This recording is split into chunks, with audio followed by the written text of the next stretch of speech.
Goeiemôre aan almal wat vanoggend saam luister. Hierdie week hanteer ons die reeks Die Here maak alles nuut. En vanoggend wil ek graag vir ons 'n gedeelte uit Johannes 7 lees. Ek lees vir ons Johannes 7 vers 38.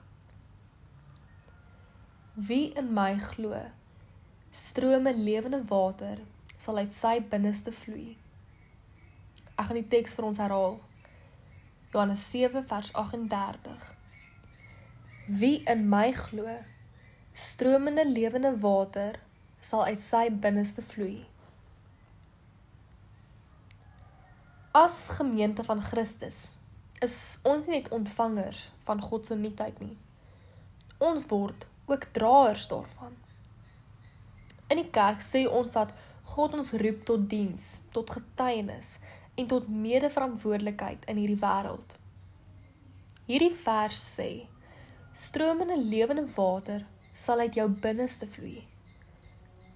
Wanneer jy in Christus glo, begin God se herskepende krag nie net in jou werk nie.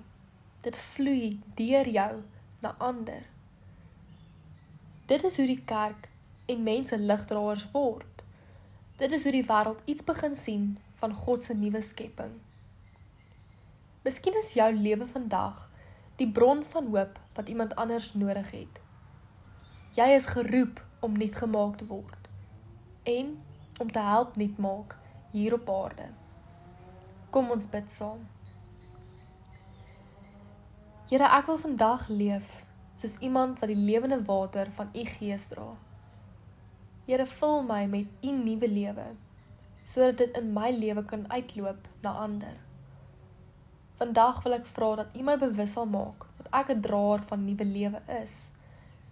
En daarom bid ek, maak my 'n bron van u hoop, u liefde en u vrede. En gebruik my om u naam te verheerlik en ook om u liefde te deel aan almal om my. Amen.